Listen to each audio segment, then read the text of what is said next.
Politicians be preachers.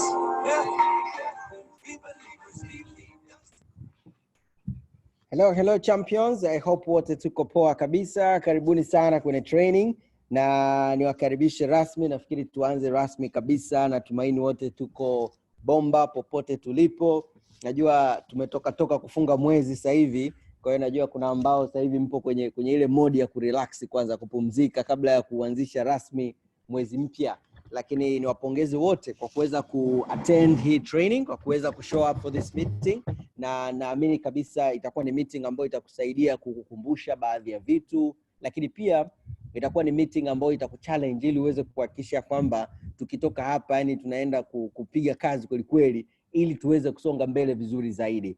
Na unajua kitu muhimu cha kukumbushana hapa cha kwanza kabisa ni kwamba we have a brand new month. Yani mwezi mpya ndo umeanza, June ndo imeanza. Yani ndo kipenga kimepigwa cha mwezi June.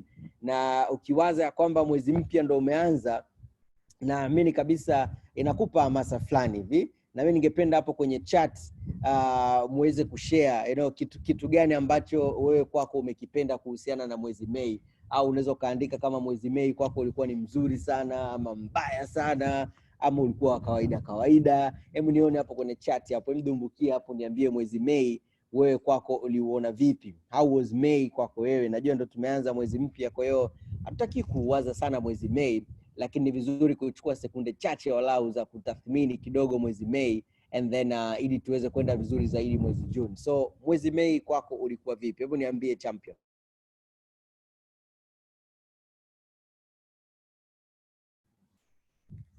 Okay. Alright. Kuna ambao wanasema it was great. Edgar hongera sana. Edgar amesema it was great. Amepata his first promotion. Hongera sana. Challenging month, amazing. Nimepata experience ya kuorder from other countries mwenyewe. Safi sana. Hongera. Unajua tupo kwenye biashara ya kimataifa, kwa hiyo unajikuta unaweza ukapata wateja kutoka nchi tofauti. How was mwezi Mei kwako How was it? Imeenda vizuri, imeenda vibaya mwezi Mei? Na unajua muhimu kuliko vyote wala sio kuangalia sana watu wengine wamekwendaje au nani amefanyaje au hata nchi imekwenda vipi. Muhimu kuliko vyote ni kujitathmini wewe kama wewe. Yaani wewe kama wewe mwezi Mei kwako umekwendaje? Yaani hiyo ndo muhimu kuliko vyote. Na mimi wakati nafikiria hii training yetu ya leo, wakati naifikiria hii siku ya leo, mojawapo ya kitu ambacho kilinifanya niseme inabidi tufanye hii training haraka sana ni kwa sababu tunaenda kuanza mwezi June, na mwezi June ukiisha tunakuwa tumemaliza nusu ya kwanza ya mwaka. Nusu ya kwanza ya mwaka inakuwa imekatika. Yaani miezi 6 ya kwanza ya mwaka 2020 inakuwa imekatika. Kota 2 za kwanza za mwaka 2020 zinakuwa zimefanya nini? Zimekatika. Tunakuwa tumemaliza nusu ya kwanza ya mwaka. Sasa kama tunaenda kumaliza nusu ya kwanza, nafikiri ni muhimu sana mwezi Juni wakati Juni inaanza tujipange vizuri ili tuhakikishe Juni tunaimaliza vizuri. Juni tukiimaliza vizuri maana yake walau unamaliza nusu ya kwanza ya mwaka vizuri. Unaona hapa kuna wengine wamesema mwezi Mei ulikuwa 50-50. Nimepata experience ya kurudisha hela kwa mteja. Safi sana. Unajua ukirudisha hela kwa mteja maana yake unafanyia kazi company policy. Kwa hiyo mimi nakupongeza kwa kuweza kurudisha hela kwa mteja. Mteja kama hajaridhika, mrudishie pesa yake, chukua product, rudishe forever atakupa product nyingine. Kwa hiyo unakuwa hujapata hasara. Mwingine amesema hapo it was a challenging month, and I know mwezi Mei tulikuwa tuna challenge kubwa sana ya products. Hata nchi ambazo tulikuwa tunaagiza ilikuwa challenging kuagiza. Kwa hiyo naamini kabisa, kwanza niwapongeze wote kwa kuweza kupambana. Yaani kwa kweli kila CC ambayo imefanyika mimi nilikuwa naiangalia, nasema hii CC ina thamani mara 2 ya CC za kawaida.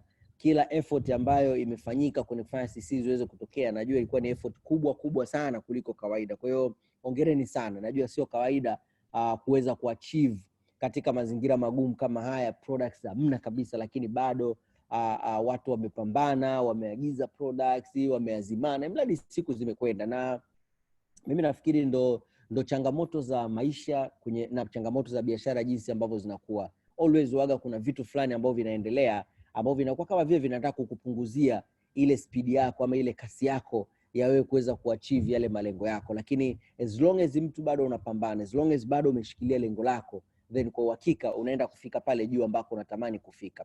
Sasa mwezi Juni huu tunaenda kufika nusu ya mwaka 2020, na kwangu mimi naona hichi ni kipindi muhimu sana cha kufanya tathmini. Yani sio kipindi cha kurelax, sio kipindi cha kuhofia, sio kipindi cha kukata tamaa chochote kile, ni kipindi cha kufanya tathmini. Yani kuanalyze deeply, kujitathmini, hivi niko wapi leo na natakiwa nifanye nini ili niweze kwenda hatua inayofuata. Tathmini ndio kitu muhimu sana kwa sasa hivi. Na mimi nikiwaza kufanya tathmini kwa huu mwezi June, kuna mambo mengi sana ambayo tunaweza tukayatathmini. Kuna vitu vingi, kuna vipengele vingi mno, lakini lazima uhakikishe huu mwezi June unaenda kuanza. Actually so June, yani leo jifanyie tathmini ya ulipotoka. Jifanyie tathmini ya ulipo sasa hivi, kwa sababu tunakaribia kufika nusu ya mwaka. Na mimi ningependa ujikumbushe kwanza malengo yako ya mwaka 2020. What are your 2020 goals? Maana ili kweli tuweze kufika ambako tunatamani kufika, ili kweli tuweze kupiga hatua ambazo tunataka kupiga huu mwaka 2020, lazima turudi kwanza kwenye malengo yetu ya mwaka 2020. Na mimi ukiniuliza Enos, kitu gani ambacho mtu akiwa nacho anakuwa anapambana sana? Kitu gani ambacho mtu akikikosa anapoteza focus haraka sana? Kitu gani ambacho mtu akiwa nacho anakuwa ipo consistent? Kitu gani mtu asipokuwa nacho anakata tamaa kwenye malengo yake haraka sana? Kitu gani mtu asipokuwa nacho ni rahisi sana kusikiliza maneno ya watu? Kitu gani mtu asipokuwa nacho ni rahisi sana akikutana na changamoto moja tu akasahau kila kitu? Kitu gani ambacho kinamtofautisha mtu ambaye anaamka asubuhi, anamzuka, anapambana kweli kweli, na yule ambaye hapambani? Kitu gani ambacho kinaleta tofauti kati ya hao watu wawili? Where is the difference kati ya watu wawili? Tofauti inaanzia wapi? Tofauti inaanzia kwenye kitu kimoja tu, malengo. Na unajua kila tukisema hili neno lengo, ndoto, malengo, ni kitu ambacho kinaeleweka tofauti kwa watu tofauti. Kwa wengine malengo ni ninapokuwa tu ninajua kitu gani ambacho natamani nikipate. Yani nikisema huu mwaka nataka nipige hatua, huu mwaka nataka niwe manager, huu mwaka nataka nifanye hiki, then hayo ni malengo. Lakini malengo ili yaweze kuwa na nguvu ya kukunyanyua, malengo ili yawe sumaku ambayo itaweza kukuvuta kutoka kwenye changamoto, sumaku ambayo itaweza kukuvuta kutoka kwenye kale ka uvivu ambao kanatujiaga, sumaku ambayo itaweza kukuvuta kutoka kwenye kutumia muda vibaya, sumaku ambayo itakuvuta kutoka kwenye kupoteza muda na watu ambao sio sahihi, ni malengo. Ili malengo yako yawe na uwezo wa kufanya hivyo vitu, lazima kwanza uwe umeyatathmini vizuri malengo yako na kutambua ni kipi hasa ambacho unakitaka. Alafu cha pili muhimu sana, lazima kuwe na mkakati ambao unaufanyia kazi, ambao unakupeleka kwenye malengo yako. Usipokuwepo ule mkakati, malengo yanakuwa hayana nguvu vizuri. Ukiwa unajua nini ambacho unakitaka, una matamanio fulani, lakini hauna mkakati, kuna mara nyingi sana unajikuta yule mtu anapata stress badala ya kupata motivation, badala ya kupata mzuka, badala ya kupata nguvu ya kufanya kazi, anajikuta ndo kwanza ile energy yake inashuka chini, kwa sababu akiwaza yale malengo yanampasua kichwa. Akiwaza malengo yanamuumiza kweli. Akiwaza malengo anasema hivi, lini mimi nitafika, anaishiwa nguvu. Lakini kama nina malengo alafu na mkakati, malengo yanakuwa yananipa nguvu ya kuamka na kupambana. Lakini hatuwezi kutengeneza mkakati bila ya kukumbuka kwanza malengo yetu. Na mimi ningependa, yani wakati tunaendelea na hii training, na natamani kweli kama ungekuwa upo kwenye sehemu ambayo unaweza ukaandika, kwa sababu mimi ningependa tutumie muda kutathmini malengo yetu ya fedha katika huu mwaka. Kwamba huu mwaka ulikuwa umeleka malengo gani yanayohusiana na pesa? Labda ulikuwa umeweka lengo la kuweza kuweka akiba fulani. Je, akiba ambayo ulikuwa umeset goal, labda ulisema mwaka nataka mimi save milioni 5. Je, sasa hivi tunavyoongea umesha save kiasi gani? Hebu chukua sekunde, hata sekunde 30 tu, pitisha ile wazo kichwani kwamba hivi kama nilikuwa na lengo la kusave pesa, je, mpaka sasa hivi nimesha save kiasi gani? Alafu jiulize kingine hapo kwenye financial goals, hapo kwenye malengo ya pesa. Labda uko na lengo la kutengeneza kipato fulani huu mwaka. Labda ulikuwa unataka huu mwaka kabla hujakatika business yako ya Forever iwe na kuingizia milioni 1 kwa mwezi. Je, sasa hivi inakuingizia kiasi gani? Labda ulikuwa unatamani kabla huu mwaka hujakatika business yako ya Forever iwe na kuingizia milioni 5 kwa mwezi. Je, sasa hivi upo kwenye kiwango gani? Labda ulikuwa unataka 500,000 kwa mwezi. Je, sasa hivi upo kwenye kiwango gani? Mimi nataka utathmini kidogo your financial goals. Kwamba hivi malengo yako ya kifedha yako vipi sasa hivi? Kipi ambacho wewe yani umeshapiga hatua kiasi gani kuelekea kwenye malengo yako ya kifedha? What about ile total income ambayo ulikuwa unatamani kuipata? Je, huu mwaka 2020 ulikuwa unatamani kutengeneza kipato cha kiasi gani? Huu mwaka 2020 ni milioni 5, ni milioni 10? Hicho kiwango hicho. Yani mimi nataka uchukue sekunde, yani wazo lipite kichwani, utathmini kwamba hivi niko vipi? Kwa sababu baada ya siku 30 tutakuwa tumemaliza nusu ya huu mwaka. Na mimi naona huu ni muda mzuri sana wa kutathmini ili isiwe majuto mjukuu. Isipite mwezi Juni umekatika alafu kaangalia nyuma ukasema naona nusu ya kwanza ya mwaka sijaitendea haki. No, tuna siku 30 hapa ambacho unaweza ukafanya kitu tofauti sana. How are you doing? Unaenda vipi kwenye financial goals zako? What about your business goals? Maybe huu mwaka ulikuwa umeweka targets za kuingiza idadi ya watu fulani kila mwezi. Mimi naomba uchukue some seconds. Hebu pitisha kidogo takwimu katika mind yako, katika kichwa chako sasa hivi kwamba hivi huu mwaka labda nilikuwa nimejiwekea lengo la kuingiza watu 2 kila mwezi. Sasa hivi tumemaliza miezi 5. Je, nimeingiza watu 10 huu mwaka? Itathmini, kwa sababu usipoitathmini inawezekana una matarajio makubwa sana ya kwamba huu mwaka ukatika nitakuwa nimeenda mbali, nitakuwa nimefanikiwa sana. Lakini kumbe hatua za hii miezi 5 zinaonyesha tofauti. Mtathmini kidogo your targets za new people. Unakwenda vipi kwenye new people? Mimi ningependa utathmini CC zako. How are your CCs? Mfikiria January ulifanya ngapi? February ngapi? March, April, May umefanya ngapi? Tathmini. Kwa sababu usipotathmini ni ngumu kujua wapi inabidi upaboreshe, wapi ambako inabidi upazidishe. Tathmini kidogo. How are your CCs katika hii miezi 5 iliyopita? Really, mimi wakati naiwaza hii training, I really wish iwe yani ni nafasi ya sisi kujitathmini. Kwa sababu tunakaribia kufika nusu ya mwaka, ni muda mzuri sana wa kujitathmini. Ili uhakishe hii ngwe iliyobakia hii unapambana nayo katika namna tofauti sana. How are you doing kwenye CC zako? Labda ulikuwa umepanga January ufanye 4, February ufanye 7, March ufanye 10, April ufanye 15, May ufanye 20. Maybe ulikuwa umeplan hivyo. Je, sasa hivi CC zako zinakwenda vipi? Take a moment, yani chukua muda kidogo wa kupitisha hilo wazo kichwani. Tathmini a little bit. How are you doing kwenye CC zako? Hebu tathmini personal development yako. Je, kuna skills gani mpya ambazo umejifunza? Je, umeshajifunza namna ya kutumia Zoom? Umeshajifunza namna gani unaweza ukafanya meeting yako mwenyewe ya Zoom? Maana ni rahisi, unaweza ukajifunza. What about vitabu? Labda ulisema huu mwaka mimi nataka nisome zaidi vitabu. So how are you doing kwenye personal development yako? Because tunakaribia kufika nusu, tumeanza nusu ya mwaka. Kwa ni muhimu kweli kufanya tathmini kwa sababu siku zinakimbia. How is your personal development? Je, kuna trainings ambazo umeattend? Au kuna training ambazo unaona kabisa unahitaji kuattend? How is your personal development?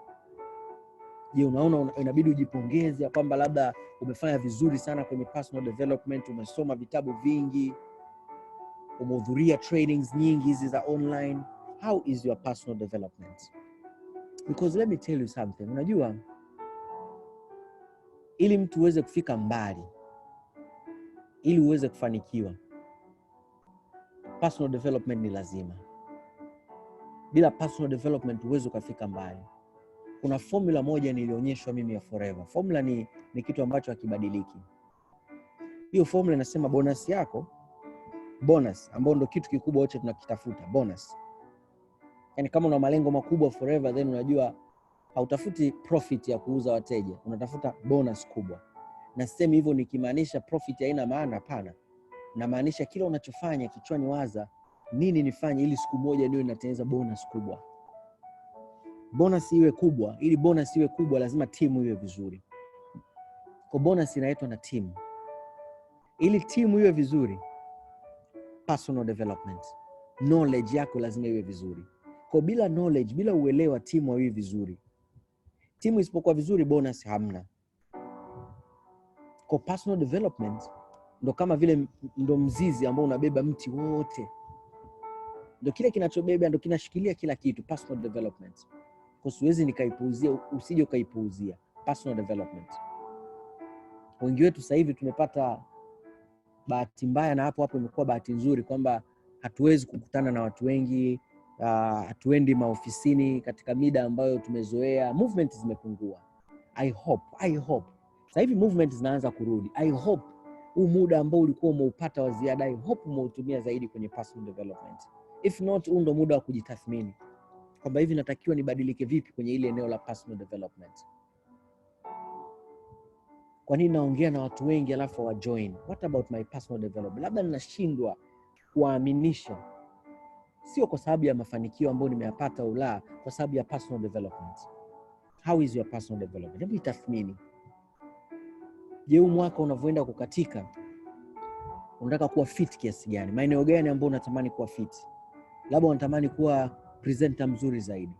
Labda unatamani kuwa vizuri zaidi kwenye recruiting. Labda unatamani kuwa vizuri zaidi kwenye kuiongoza timu yako. What are the things ambavyo unataka kuwa navyo vizuri ili uhakishe hii miezi iliyobakia mwaka 2020 na kwenda vizuri? Take some time. Take a moment, champions. Take a moment. Yani lazima uchukue muda wa kujitathmini, kwa sababu tunaenda kuanza mwezi June. Yani kipenga cha mwezi June ndo kimepigwa. Ikiisha mwezi June tunasema tumemaliza nusu ya mwaka 2020 champion. Mimi najua una malengo ambayo ulianza nayo huu mwaka. Sasa lazima utathmini, where are you right now? What about your health? Umetathmini afya yako, unakwenda vipi? Are you using more products? Unatumia bidhaa zaidi? Labda ulipotea kwenye mazoezi, umerudi. Labda ulikuwa unakula ovyo, umerudi kula vizuri. Tathmini pia afya yako.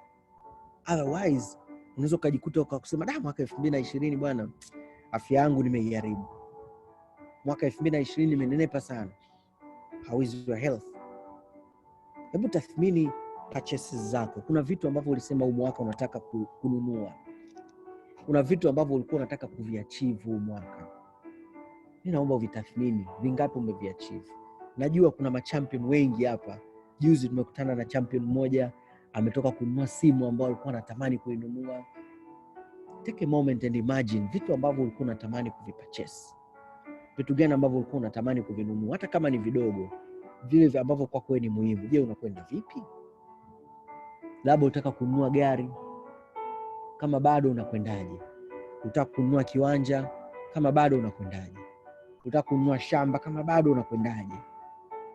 Unataka kununua simu, laptop, how are you doing kwenye vile vitu ambavyo ulikuwa unatamani kupurchase huu mwaka?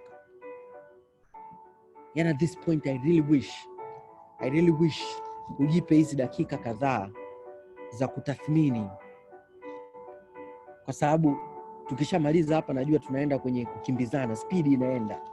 Na sometimes kwenye maisha tunajikuta tuko speed sana, tunakimbia hapa, tunakwenda hapa, unaenda hapa, unakosa muda wa kukaa na kutathmini. Lakini wote tunajua mtu ambaye anachora picha vizuri, huaga anachora afu anarudi nyuma anatathmini kama picha yake inaenda vizuri. Sasa hakuna picha muhimu kama maisha yako. Yani maisha yako ni artwork, ni picha unaichora. And that's why lazima utake a moment ya kurudi nyuma afu kujitathmini. How are you doing? Maybe kuna vitu ulitamani uwafanyie watoto wako huu mwaka. How are you doing kwenye hivyo vitu? Maybe kuna nyumba ulikuwa unatamani kuhamia, unaendeleaje kwenye hiyo plan? Take a moment, kwa sababu usipo take hiyo moment hautapata ile desire kutoka ndani mwako. You know, mzuka wa kutoka kwa mtu unaotoka nje ukaaji muda mrefu. Ukimwona mtu ameachieve kitu, always inakupa hamasa na wewe unatamani kuachieve hicho kitu. Lakini ile hamasa huaga ikai muda mrefu. Ili kweli upate nguvu ambayo inakusukuma kwa muda mrefu, lazima kuwe kuna hali ya uhakika ambayo imetoka ndani mwako ya kwa nini hichi kitu ni muhimu. What are your goals? Let me talk about this important level, manager. Mimi najua kama upo hapa wewe bado sio manager. Naamini kabisa kama ulianza huu mwaka sio manager. Mimi naamini pengine mojawapo ya lengo lako lilikuwa ni huu mwaka nataka niwe manager. Huu mwaka nataka niwe manager. Maybe that was your goal. Now naona huu ni muda mzuri sana wa kutathmini hilo lengo.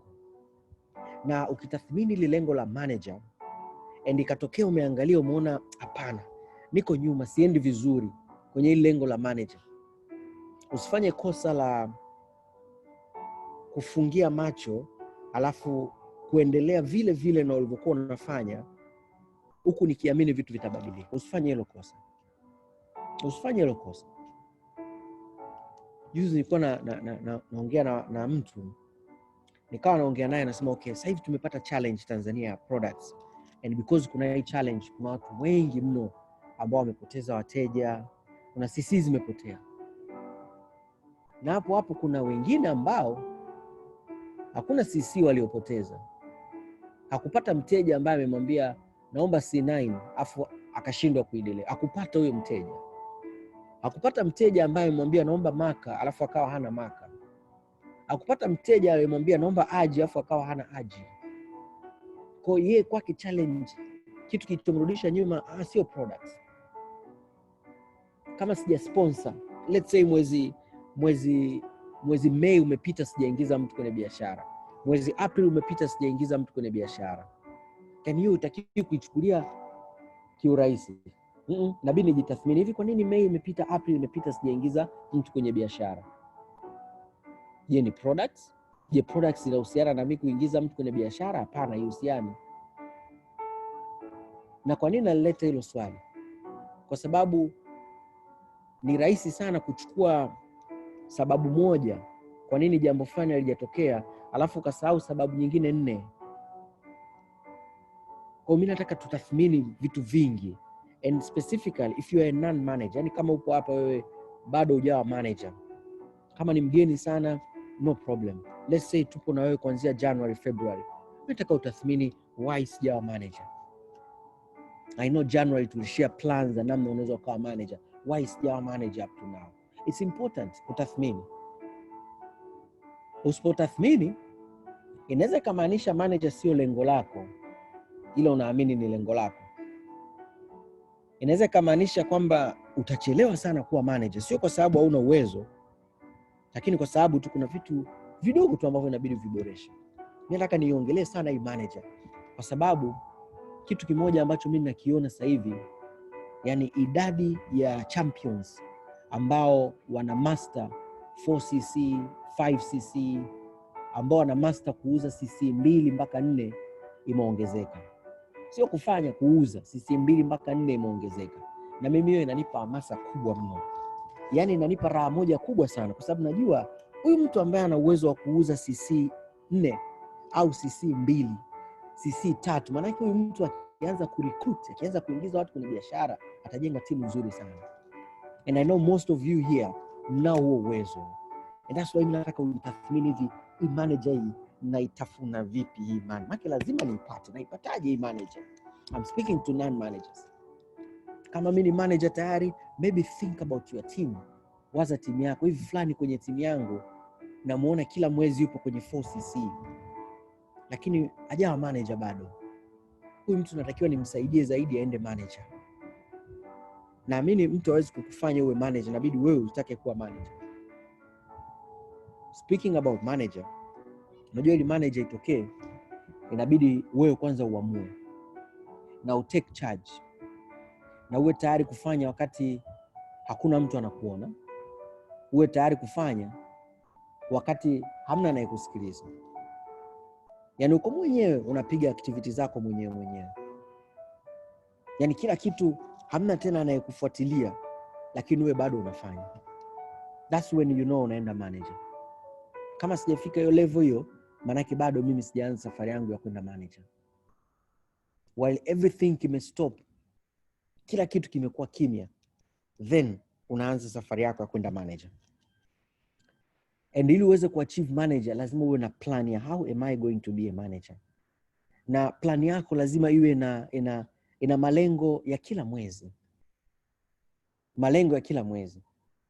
Na ukiwa unatengeneza plan yako, cha kwanza inabidi ujiulize lini mimi nataka niwe manager. Na kama nataka niwe manager huu mwaka 2020, then ni muhimu kweli kweli. Muhimu sana sana sana. Kama lengo langu nataka niwe manager mwaka 2020, ni muhimu mno nihakikishe ya kwamba nimeplan ni mwaka 2020, na maanisha Disemba au Novemba. Lakini mimi nitakushauri go for November. Disemba waga ni mwezi fulani ya utabiriki, lakini pia kama Disemba tutakuwa tuna Zanzibar, mambo yanaonekana yameenda kutulia sasa hivi. Kwa hiyo our success day ya East Africa itarudi. Kwa kama Disemba tunaenda Zanzibar kwa East African Success Day, then kwa nini usijichallenge kwenda manager by November? By November. Kwa nini usianzie kuwaza November kwamba mimi nataka niwe manager by November? Kwa November ili niwe manager, ule mwezi ambao nina qualify manager inabidi nipige walau CC 55. And then rudi kinyume nyume. Unajua ukiwa unaweka malengo, unaanzia, wanasema begin with the end in mind. Anzia kwanza na kule mwisho unataka kuwa wapi, afu unarudi kinyume nyume, unarudi kinyume nyume, unarudi kinyume nyume. Kwa unatoka November, unarudi Oktoba. Oktoba napiga 45. Unarudi September 30. Unarudi August 20. Unarudi Julai 10. Unakuja June 4. Umeshajiwekea plani yako hapo. Nini natakiwa nifanye ili niende manager? Sasa plani kama hii, pengine leo ni mara ya kwanza kuisikia kwa wengine. Wengine ni sio mara ya kwanza. Inawezekana umeshaisikia mara nyingi. Lakini hii plani haiwezi kutokea mpaka uichukue uifanye ni plani yako wewe. Yaani usipoichukua ukasema this is my plan to manager, then haiendi. Ikiwa kwamba ile plani iliyofundishwa training, then hiyo bado haijawa plani yako. Na hii ikiwa ni plani yako, I'm telling you, huwezi ukaisahau hata siku moja. Ukiona tu unaiulizia hii plan kwamba ile plan ya kwenda manager nani anaikumbuka zile, ukiona tu ujue bado hujaichukua ile plan. If it's yours utaikumbuka. Yaani utajua exactly kila mwezi nataka nifanye CC ngapi. And me I know champions ambao tuko hapa, we can go for manager kabla mwaka kukatika. We can go for manager by November. This is possible. And I know kuna watu mpo hapa, ma assistant supervisor, wengine labda hata ni manovas, na mtaenda labda kwenda speedi zaidi ya hivi. Lakini ili tufike huko, lazima kwanza, yani lazima uivae, useme this is my plan. Yani bila malengo, haiwezekani. And I know kuna ambao wanasema bana mimi sitaki kuweka malengo. Mimi napambana utaona tu. Yani ukishasema napambana utaona tu, maana yake mimi sijui wapi naelekea, ila naomba Mungu nifike. Ni ngumu kweli kufika mahali katika ukiwa unafanya biashara yako ukiwa una fikra namna hiyo. So it's very important, crucial, vital. Yani champions, yani kama kuna kitu mimi natamani kwenye hii training, is not about mzuka na nini. Me I want us to think yani kutathmini na kuvaa ile kwamba I'm going to manager. Unajua motivation iko ya aina mbili. Kuna motivation ya kupiga kelele na hamasa kwamba jamani mimi namzuka na kwenda na nini. That is one type of motivation. Na mara nyingi hiyo motivation waga ikai muda mrefu. Alafu kuna ile motivation ile ambayo ipo ndani mwako, yani ndani mwako kuna tetemeka. Ndani ya tumbo lako ukiwaza CC zako unatetemeka hivi. Yani kuna energy huko ndani ambayo inakupush. That's what you need to get to the manager position ambayo mimi najua wengi hapa tunaitamani. Yani tuende mbele turudi nyuma, without hitting manager in forever, kuna mambo makubwa sana unayakosa. Kuna mambo matamu mengi sana unayakosa. So why not go for manager? Why don't you push yourself useme mimi naenda manager? Na tukumbuke sasa hivi kuna mabadiliko kwenye namna ambavyo tunafanya kazi. Kuna mabadiliko. Kwa mkakati wako wa kazi sasa hivi, plani yako ya kazi lazima ibadilike. Najua tunarudi kidogo tunaanza kujiongea kurudi kwenye 1-to-1, pengine labda na office meeting yatarudi, pengine vitu kama hivyo vitarudi, lakini bado havijarudi vizuri. Labda kuna watu wengi ambao sasa hivi ukimwambia njoo tuonane anaweza akaogopa. Labda ukitaka kuandaa product launch sasa hivi, labda kuna watu wengi ambao wataogopa kuja. Sasa mimi na wewe tujichallenge kwa kuongeza activities nyingi zaidi za online. Unajua what I've come to realize, kabla ya corona kuna activities za online ambazo kila mtu alikuwa anafanya. Tuma message labda, kuboost. Lakini pia wakati tunafanya hivyo hapo pia tulikuwa tunafanya launches, tulikuwa tunaalika watu wanakuja Turnhouse wanahudhuria training za products, wanaishia kununua, ulikuwa unafanya one-to-one za products, ulikuwa unafanya office meetings. Sasa imagine hapa kuna activities nyingi sana ambazo umeziacha and then umebakia na za online zile zile kama ambazo ulikuwa unazifanya mara ya kwanza. No, inabidi ziongezeke nyingine. And me I'm happy kwenye training ya Eliza aloifanya last week. Aliongelea hizi actions ambazo inabidi tuziongeze. It's very important. Yani ukiendelea na activities zile zile, yani kama ulikuwa unatuma labda message 30 enzi zile na sasa hivi ukabakia hivyo 30, hapana, unajinyima. Kama ulikuwa unatuma 30 wakati ule, sasa hivi tuma 30 afu ongeza na kitu kingine tena. Kwa sababu mazingira yamebadilika. So what extra activities ambazo unataka kuziongeza? What about online product launch? Online product launch. Nilikuwa namsikiliza dada mmoja Zambia, ana FBO, alikuwa anafanya online product launch. Nikaipenda. Online product launch, simple tu. Ametumia Zoom hivi. Ameweka zake kamera, yupo kwenye laptop yake pale anaongea, ana products, watu kule wanaziona zile products. Yaani online product launch sio slides, anaiona products. You know, anachukua lotion anaminya kwenye mkono, anaifanya hivi, anaipaka kwenye mkono wake. Yani kama vile mtu anaiona. What extra activities wewe ambazo unataka kuziongeza? Maybe kuna watu wazito ambao ulikuwa unataka kuwaalika nyumbani kwako. What about ukifanya nao a Zoom meeting? Sasa hivi watu wengi maofisini they know Zoom, they understand Zoom na wanaipenda. Wanaweza kukupa chance haraka kweli. And the same activities ambazo ulikuwa unazifanya zamani face to face, zishift, anza kuzifanya sasa online. What extra activities ambazo unaziongeza? Kwa sababu bila kuongeza hizi extra activities hatutaweza kupata matokeo ambayo sisi tunayataka. Bila kuongeza hizi extra activities itakuwa ngumu kweli kuachieve mambo yetu makubwa ambayo tunatamani kuyaachieve. So wakati tunaenda kuanza mwezi June, take time kutathmini malengo yako kwanza. Malengo is very important. Ya tathmini champion. Nenda katathmini activities unazozifanya and then kaji-challenge what extra activities ambazo unataka kuziongeza kwenye business yako. It's very very important. Kwa sababu nisipofanya hivyo maana yake nimeshajinyima nafasi ya mimi kuweza kuachieve mambo makubwa zaidi. What extra activities ambazo unataka kuziongeza? Mimi I really wanted hii meeting tuongee. Yani kama ingekuwa ni face to face, yani tumekaa hapa kwenye meza, tumekaa tunaongea face to face, could have been the best. Lakini hapa I'm not training, yani I'm talking guys. Yani nataka tuongee. Because najua tumebakiza miezi 7 ambayo we can challenge ourselves to do amazing things. Miezi 7 ambayo tuna uwezo wa kupush kweli na tukaachieve mambo makubwa. And I know ndani ya siku chache wengi sana hapa tutasherekea kwamba products zinatua, na kweli zitakuja kweli ndani ya siku chache. Zinakuja champions, zinakuja. You don't want hizi products zije afu ndo unazitafutia wateja. No. Anza sasa hivi kuzitafutia wateja. Alhamisi ijayo tutaona tangazo litakuja soon. Tutakuwa tuna product session moja amazing sana Alhamisi ijayo, ambao utaalika prospects wako. Yani kutoka hapo ni orders zinakuja, unaambia mtu subiri siku 4, orders zinakuja. Products zinafika. So let's push ourselves more. Tupambane, tuongeze nguvu, tuongeze kasi, because we are going somewhere very very far. Mimi I'm super excited na mwezi June. Najua mwezi June kuna wengi hapa mnaenda kudouble business zenu. I know mwezi June wengi hapa mimi najua mnaenda kudouble business zenu mwezi June. Kuna ambao mlifanya CC 2 mtaenda 4 mtaenda 8. Kuna ambao mmefanya 10 mtaenda kutandika 20. I know mwezi June wengi tunaenda kudouble our CCs. And at this point nataka tu recognize watu ambao wameachieve vizuri sana mwezi May.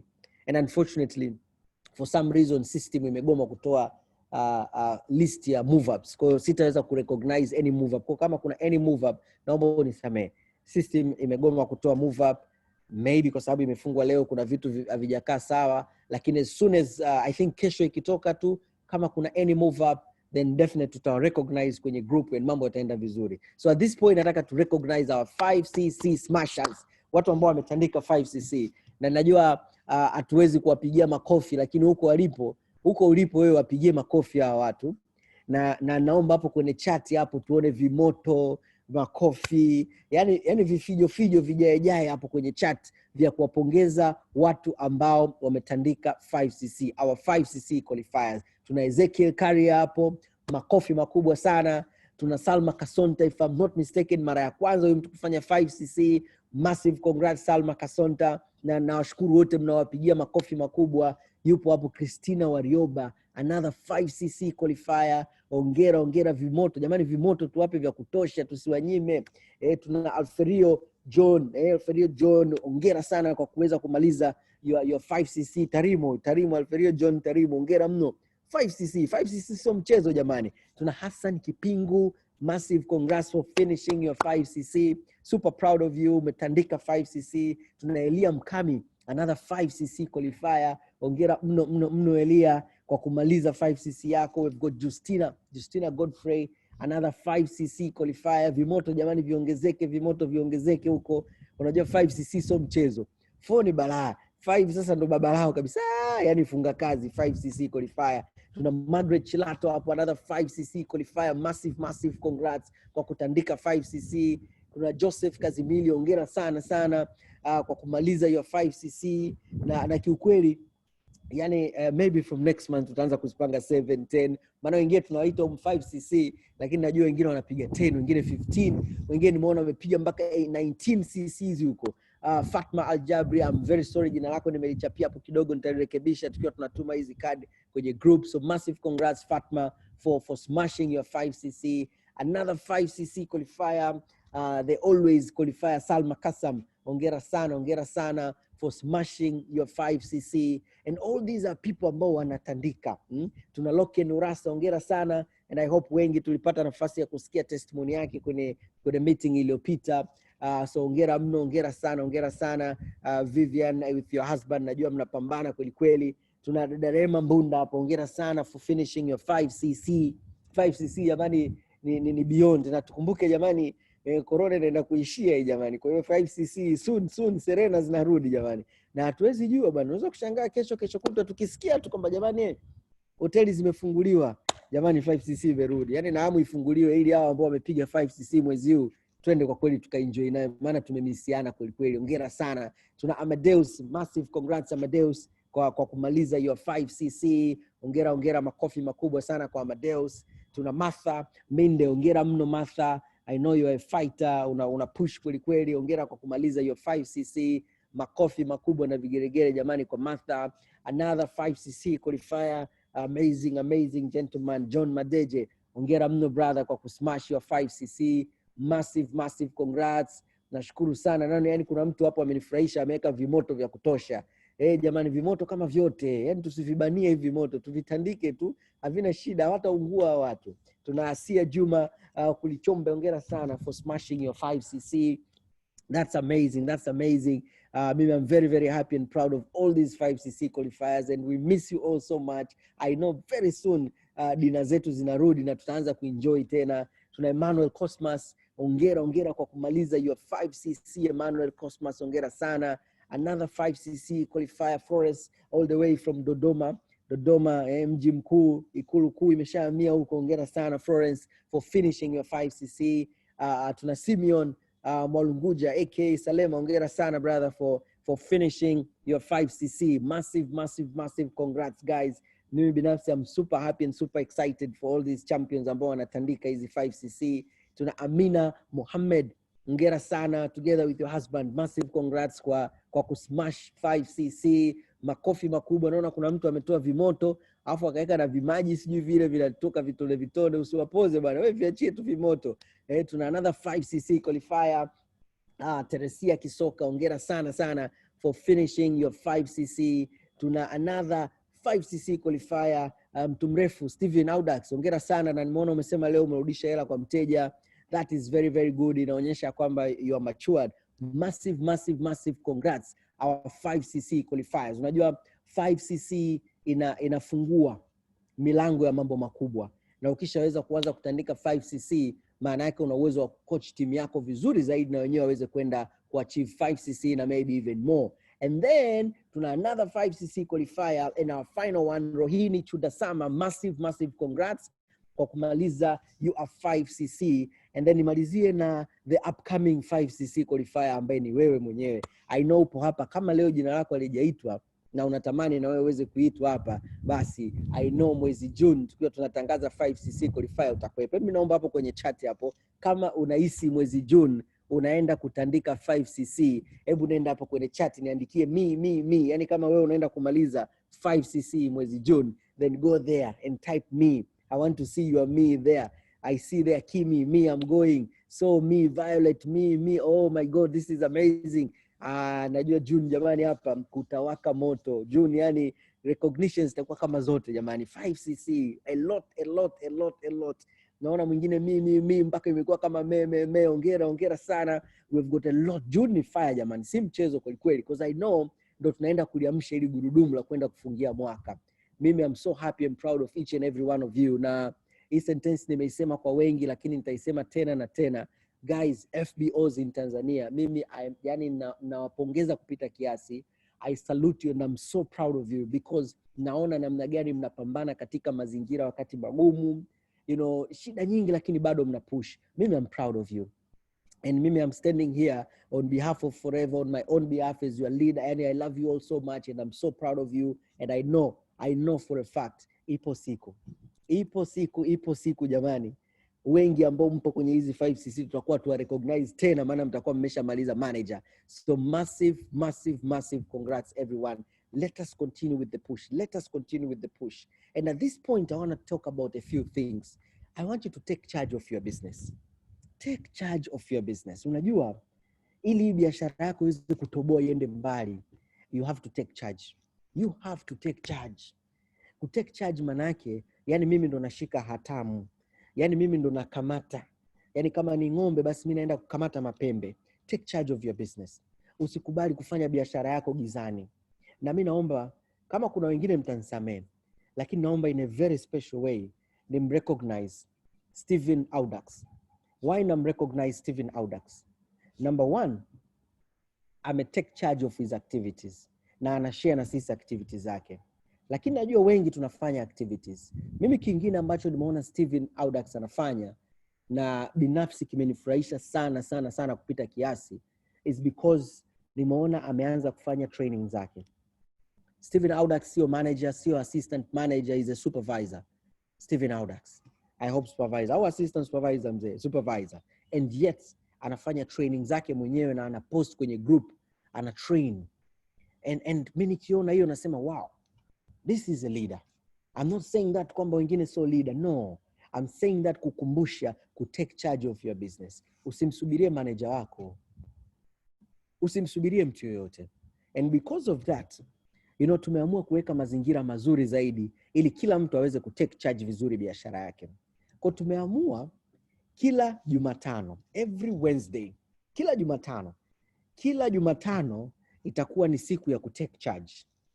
Kila Jumatano itakuwa ni siku ya take charge. Na tumeamua kuita it's going to be a team day. What do I mean by a team day? Itakuwa ni siku ambayo kila kiongozi atafanya activities na team yake. Kwa kutakuwa kuna meeting Jumatano. Jumatano ya leo tu ndo kuna meeting. Lakini kuanzia Jumatano ijayo kutakuwa hakuna meeting. Tunakuwa na BOM Jumatano. Kuanzia Jumatano ijayo haitakuwepo. BOM itakuwa Jumamosi tu. Sasa hii Jumatano hii si kwamba kwa sababu hatuna meeting tuitumie kama nafasi ya kuenjoy, hapana.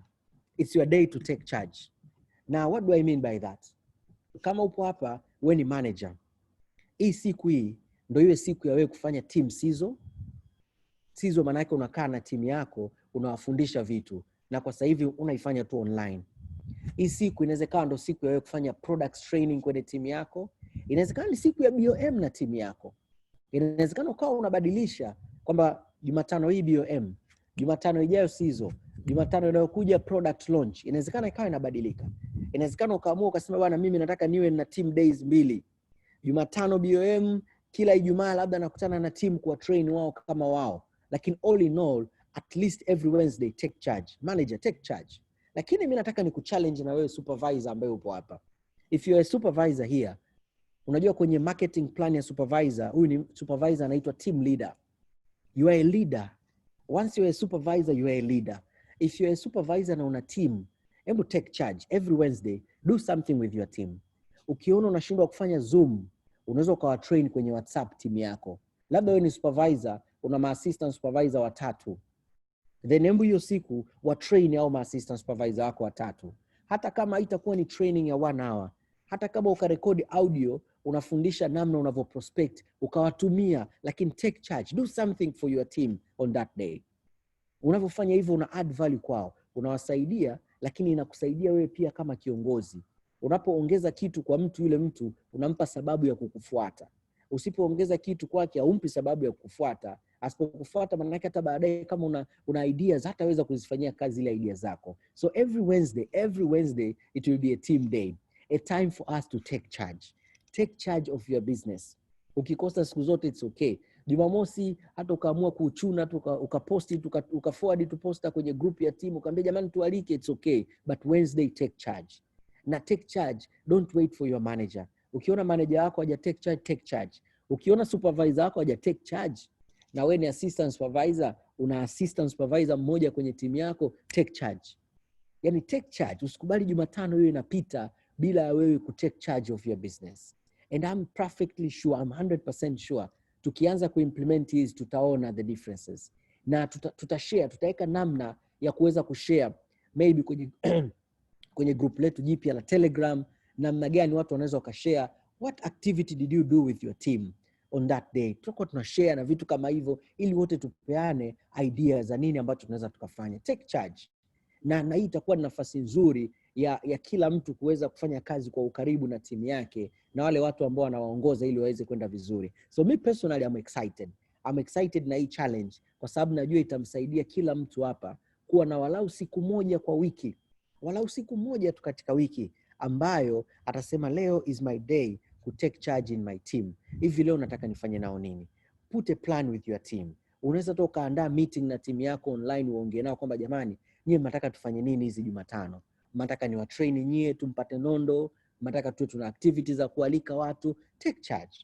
Very very crucial, very very important, take charge. Na kusaidiana will make sure pia vile vile ratiba ya huu mwezi June tutaifahamu wote vizuri ili ujue Alhamisi zile ambazo tuna training za products ni vitu gani ambavyo tutakuwa tunafanya kila Alhamisi ili ujikute labda ili umaximize vizuri. Let's say ukaona kwamba kuna Alhamisi labda kuna training ya products za afya ya wanawake, and then wewe Jumatano pia ukifanya afya ya wanawake na timu yako unakuja maximize vizuri. Ni bora ungewapeleka Alhamisi kwenye ile ya wote alafu Jumatano ukafanya kitu kingine tofauti. All in all, Jumatano is our day to take charge. Take charge. And that's why mwanzo mimi nilianza kwa kuongelea malengo, sio katika namna ya kupeana mizuka jamani weekend. Malengo katika namna ya wewe kuingia ndani mwako, kusikiliza moyo wako, kusikiliza mpaka tumbo kwamba hivi mimi kweli nataka nini?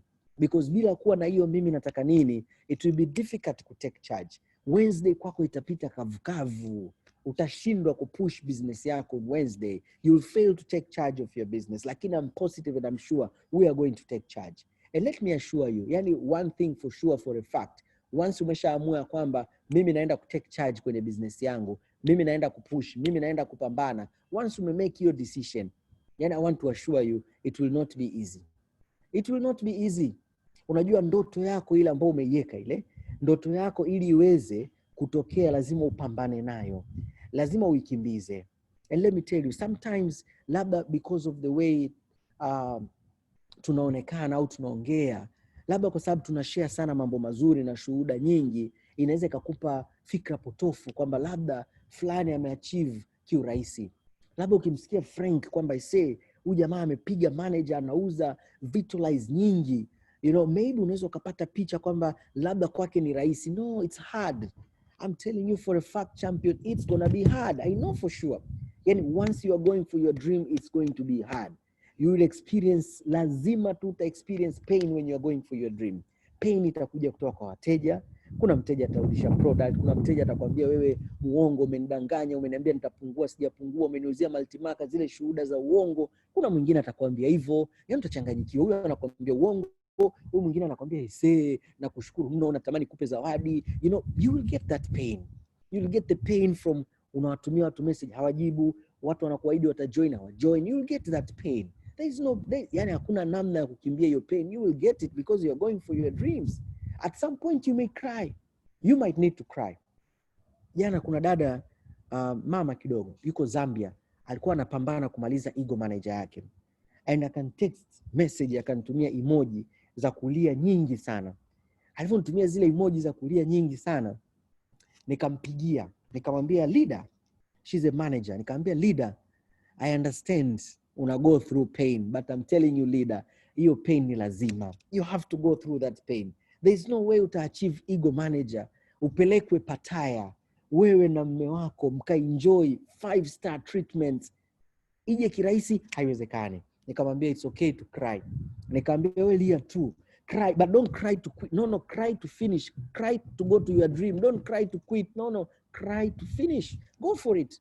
Kwa hata wewe pia champion hapo unanisikiliza, the moment umeamua ku take charge, the moment umeamua say malengo yangu mimi siachii, nataka nipambane nayo, I'm telling you it's gonna be painful, you're gonna cry one day, you'll be discouraged. Kuna watu watakudiscourage, the people around you watakudiscourage. Nilikuwa nasikiliza ka short video ka Elon Musk. Elon Musk ni one of the rich people in the world. Ni mtu ambaye ameweza ku revolutionize mambo mengi. Yeye ndo founder wa Tesla ndo ile electric cars. Na sasa hivi yupo busy na kutengeneza spaceship. Yaani sasa hivi hawa wafanyabiashara wakubwa hawadili tena na ndege, wanatengenezea vitu vya kwenda angani, yani spaceship. Na akawa anaelezea huku anatoa machozi ya kwamba anasikitika, anatamani kulia ya kwamba watu ambao yeye alikuwa anawaaminia, watu ambao wamemcoach yeye, mentors wake, wamemdiscourage kwenye yeye ku go for his dream yake ya kutengeneza spaceship. Wamemdiscourage, wamemwambia iwezekani, yani wameongea in public kwamba hicho kitu anachofanya, yani jamani tusifanye hivyo vitu. Wamemdiscourage, lakini yeye wants to go for it. You will be discouraged, champion. You can be discouraged by your team. You can be discouraged by your sponsor. Anybody can discourage you. See, two discouragements zote zitatoka nje, hata ndani zinaweza zikatoka. All in all, you have to understand discouragements will be there. Lakini sita allow hizi discouragement mimi zinirudishe nyuma. Unaweza kuwa umeandaa meeting na sponsor wako afu hajatokea, ukawa discouraged kwamba walisema atanisupport, mbona ni support sasa?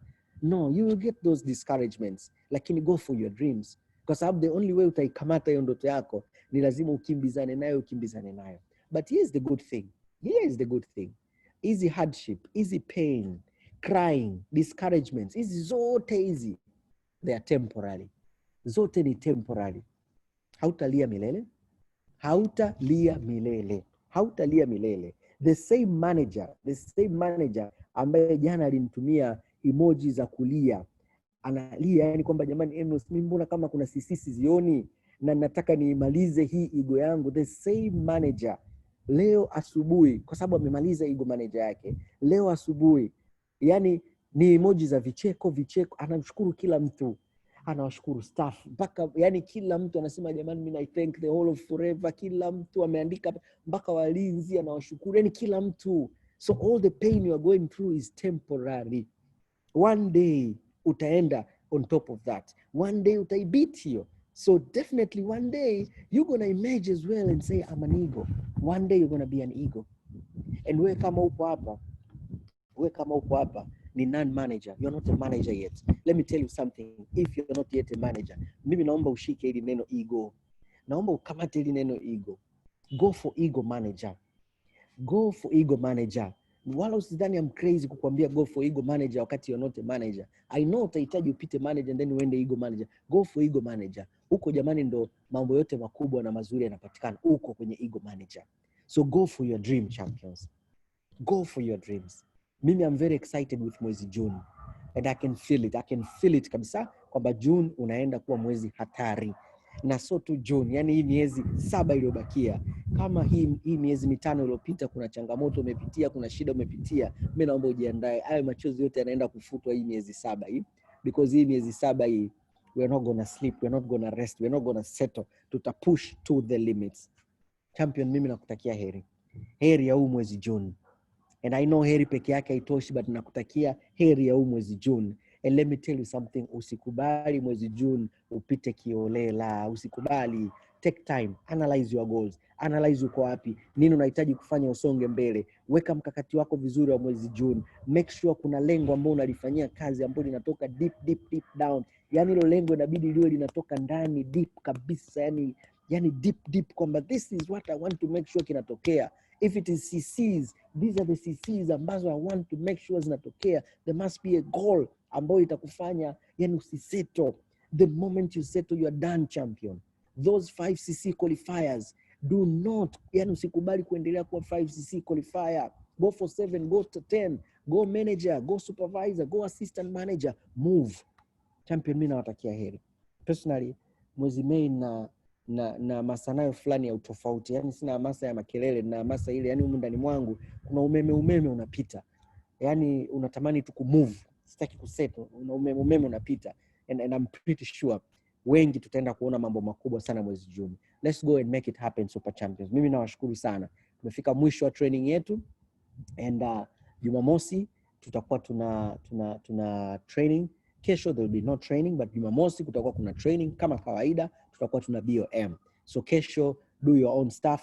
The next time tunafanya webinar itakuwa Jumamosi, itakuwa BOM. Ratiba itatoka very very soon, and the rest of the month pia tutaipata ratiba yake very soon. Na usirelax. I can even see idadi ya participants hapa kwenye Zoom ni wachache. Sio ambao tulianza nao mwezi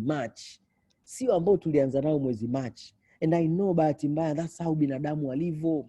Wengi waga hawaendi mahali kumaliza, wanaenda mahali kuchungulia. Kuna ambao walichungulia mtu attend hizi Zoom 2-3 hizi, nitakuwa manager sijakuwa, basi hizi kumbe nazo hazifai, ngoja tusubiri lije idea lingine. Hapana, this is it. Go call your team, kawaambie timu yako mambo yameamka. Go call your team. Jumamosi tunataka ijae Zoom, ijae Jumamosi, ijae Zoom Jumamosi, ijae 1000 people. Tunaenda kuitafuta watu 1000. It has begun. Let me say thank you all so very much, and I wish you all an amazing month of June. Let's go get to work. Thank you very much, Super Champions.